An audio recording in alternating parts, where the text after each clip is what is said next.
Dagaleen biyyaa shabaabanii warra diinqabee deemuun dura tokkummaa isaa jabeeffatee xiqqaa fi guddaadha wal bira amaanaa nabii galmaan gayoof gaafii borirraa najaa bahu hifannoon malee ifaajanii waliif obsanii wal danda'u. Dagaleen biyyaa shabaabanii warra diinqabee deemuun dura tokkummaa isaa jabeeffatee xiqqaa fi guddaadha wal bira amaanaa nabii galmaan gayoof gaafii borirraa najaa bahu hifannoon malee ifaajanii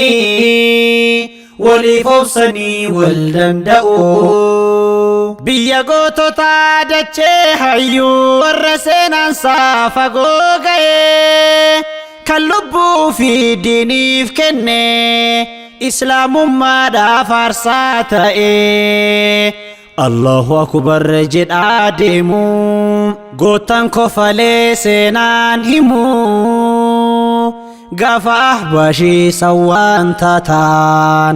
har'a dubbadheen fixuu anuu waa hunda duraa isin beekna seenaa keessantu ragaa bahaa gaafa diinni islaam roorrifamu xiqqaaf guddatu lafaa ka'a tarkaanfiin keessan hundaa duraa yaa kofaleetoo dachii diinii takkaan beelofnee dhabeen gallee si keessa yoomuu caalimnini rabbiin si faayee bonaaf gannaa dhabdee hin beektu yeroo takka sirratti hin feenee rakkoof gidee si keessan jiru yoomuu cinqaan jaalalli diinaa nabii keenya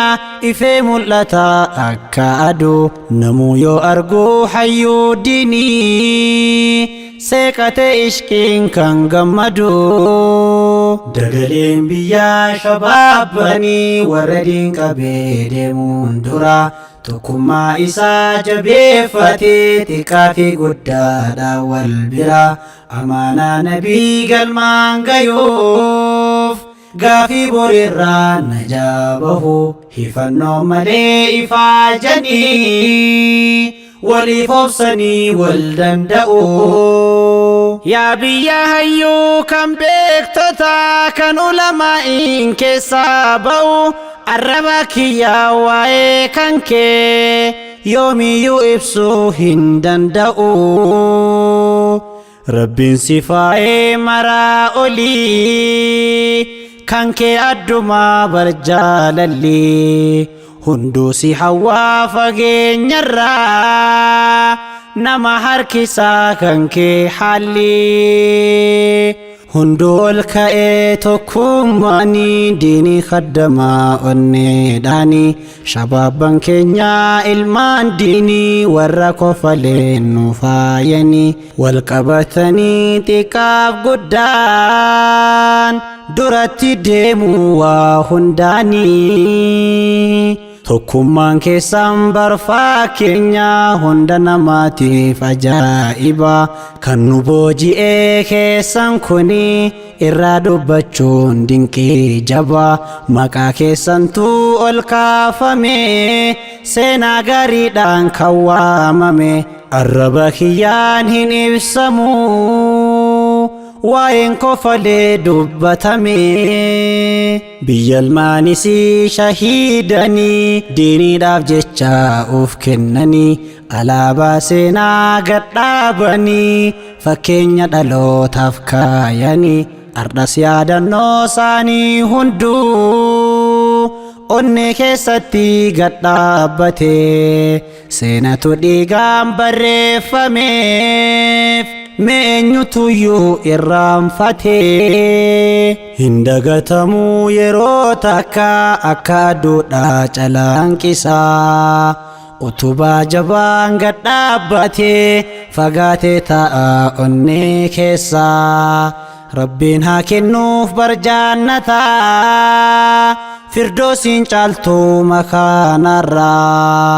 warra nu biraa deeman hundaa gootan islaamaa leenca maraa dagaleen biyyaa shabaabanii warra diinqabee deemuun dura tokkummaa isaa jabeeffatee xiqqaa fi guddaadha wal bira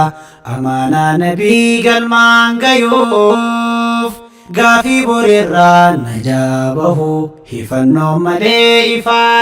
ifaajanii waliif obsanii wal danda'u jireenyi keessaan sunnaa nabii amala gaarii sahaabotaa gaddaaf gammachuu osoo hin jenne xiqqaa fi guddaa wal gaafataa diiniidhaan boltaan diiniin baataan taatan irra caaltuu ummataa kabajaan isiin diiniif gootaan irraa dubbachuun natti ulfaataa humni guddinaa abdiin boruu shabaabban malee eessaa jira kan ba'aa biyyaa baatee deemu isaantu abdii dhawaa maraa diinaa nabiitu kan wal ga'een shabaaban kalee sahaabotaa kan akka Umar Hamzaa fa'aa leencaan islaamaa bargootota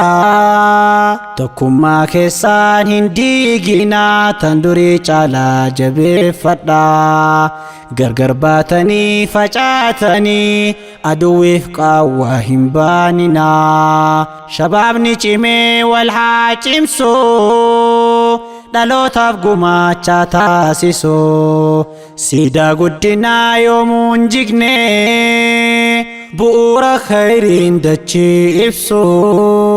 dagaleen biyyaa shabaabanii warra diinqabee deemuun dura